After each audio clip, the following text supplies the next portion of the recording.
Bom dia, senhoras e senhores, aqui nesse canal. Hoje é quarta-feira, 15 de dezembro de 2021 e que para mim e para todos nós uma data histórica, a primeira vitória de um motorista no TST, a terceira instância da Justiça Trabalhista.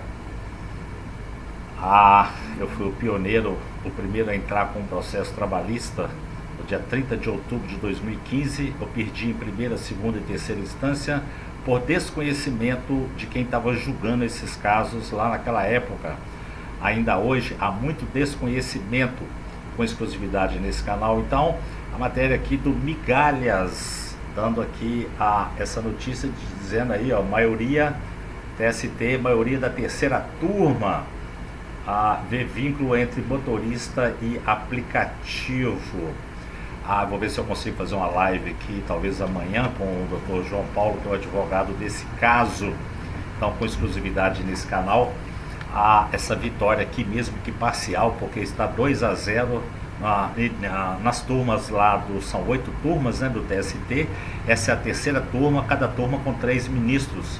Então, de qualquer maneira, mesmo que o terceiro ministro vote contra o motorista, contra o vínculo de emprego com plataforma digital, o placar ficaria 2-1. Então veja bem, há 2 votos pelo reconhecimento do vínculo. O julgamento foi suspenso por pedido de vista. Ele já tinha sido pedido de vista lá atrás, né? E agora de novo outro pedido de vista, mas o placar já está 2-0 a favor do motorista. Ministro Maurício Godinho Delgado, né, já tinha votado lá atrás, estava o voto dele a favor do vínculo de emprego, e agora votou então aí hoje o ministro Alberto Bresciani, que acompanhou o voto do primeiro-ministro. Então, 2 dos 3 ministros que compõem a terceira turma do TST acreditam que deve ser reconhecido o vínculo de emprego entre motoristas e aplicativos de transporte como Uber 99 e Cabify. O julgamento teve início em dezembro de 2020 e foi retomado nessa quarta-feira, 15. Eu vou colocar o link aqui no primeiro comentário para que vocês possam ter acesso aí. Em seguida, o ministro Alexandre Agra Belmonte, o terceiro ministro, prorrogou a vista e o julgamento foi novamente suspenso. Considerando-se que já há maioria de 2 votos, é muito provável que estejamos diante de um novo precedente, no sentido do reconhecimento de vínculo. Então veja bem, são 8 turmas, aqui seria então a primeira vitória nenhuma dessas 8 turmas. E aí agora a gente tem que ver como é que vai ficar essa questão para frente, quantas vitórias em quantas turmas serão necessários para criar essa jurisprudência. Mas o fato é que é uma derrota aí flagrosa para esses aplicativos malditos que vieram lá do quinto dos infernos. Veja bem que o presidente do colegiado, o ministro Alberto Bresciani, destacou que as plataformas digitais modificam o panorama trabalhista. O ministro Maurício Godinho Delgado pontuou que o tema é relativamente novo e que o judiciário passou a tratá-lo há poucos anos. Por isso que eu afirmei aqui que eu perdi em primeira, segunda e terceira instância, que perdi inclusive lá no TST, exatamente porque o meu processo era primeiro e esse assunto não... o meu processo foi o primeiro e esse assunto ainda estava virgem dentro do universo trabalhista brasileiro, de formas que as pessoas aí, os julgadores, os juízes, desembargadores e ministros, pouco conhecimento tinham e muitos ainda têm poucos conhecimento como é que funciona essas plataformas. Mas para o ministro o que se vê é uma empresa com controle sofisticado de seus trabalhadores.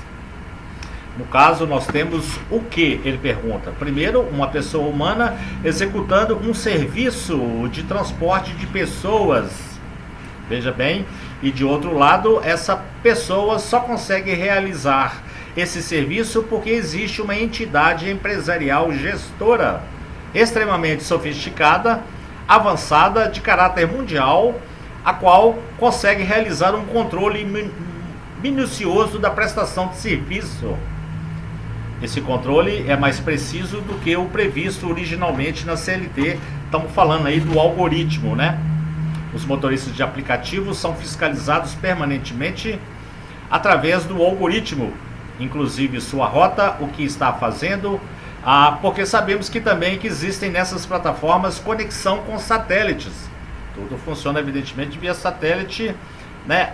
E todo esse procedimento está controlado. Obviamente, você não tem condição de criar uma plataforma planetária global se você não tiver controle total dela.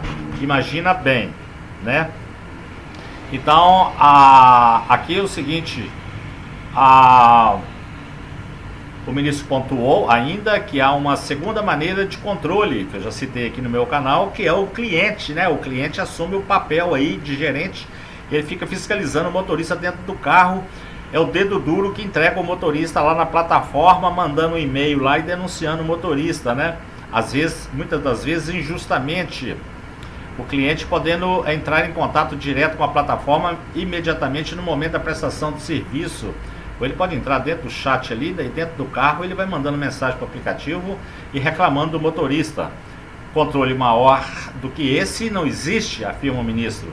Não havia antes. É um controle cotidiano de várias fontes. É o controle digital, né, que eu já falei aqui, que o algoritmo é o novo capataz, o capataz da quarta revolução industrial. E esse trabalhador é profundamente subordinado, mas com algumas peculiaridades, porque é um trabalhador externo. O fato dele ser externo não significa que ele não tenha controle. Ele pode se desconectar, pergunta o ministro aqui. Pode, mas isso também não é estranho à CLT. E aí ele dá um exemplo aqui do vendedor antigo que ia para o interior com seu fusquinha, também se desconectava e não deixava de ser empregado e trabalhador subordinado. Então aqui surgiu aqui esse exemplo aqui que o ministro citou. O ministro destacou que o motorista fica horas significativas do dia ligado à plataforma, que é uma organizadora do sistema empresarial, uma empresa de organização de serviços por meios digitais. Então é um sistema empresarial bastante inteligente, admirável, mas que não escapa, ao contrário, sofistica a subordinação. Não temos no direito do trabalho controle tão intenso quanto esse. Exatamente, o controle por algoritmo é muito pior do que o controle humano, porque o algoritmo ele não dorme, ele não para ir ao banheiro nem para comer. Afirmando preocupação com possível precedente a ser criado no julgamento de hoje, o canalha aqui do advogado da Uber, um tal de Solon Cunha, destacou que a sentença e o acórdão mencionam claramente que o reclamante escolhia a repouso, horário de trabalho, início e término, e poderia ficar offline. É muita canalice desses advogados irresponsáveis que trabalham defendendo essas milícias digitais. No caso em análise, para finalizar o vídeo, o pedido de reconhecimento de vínculo de emprego entre o motorista e o aplicativo foi negado em primeira e segunda instância, e agora vencendo aqui pela primeira vez, veja bem, o motorista na terceira instância, o TST, lá em Brasília. Então é por isso que não pode desanimar. Se você aí, evidentemente, tiver uma derrota em primeira instância, ou até mesmo em segunda instância, porque agora você pode ganhar na terceira instância. Vamos ver o que vai dar ainda essa novela, que deverá ter mais capítulos ainda adiante, e até onde a gente vai conseguir chegar aí para desmistificar e derrubar essa falácia da Uber de dizer que o motorista é contratado independente. Então aqui é a primeira vitória na primeira turma do TST, e não se sabe ao certo ainda, mas o que fica registrado desse caso aqui é que é uma derrota muito grande para essa Uber, essa milícia californiana. Se você gostou desse vídeo, dessas informações, deixe seu like, podendo por gentileza clique em inscrever e confere aí por favor no seu celular se você está inscrito nesse canal, porque eu estou vendo algumas há manipulações aqui que eu estou intrigado com elas. Por gentileza, confira se você, por gentileza, está realmente inscrito nesse canal. Se não tiver, é só clicar aí no vermelho aí, inscrever-se e tá tudo resolvido. Muito obrigado e bom resto de quarta-feira.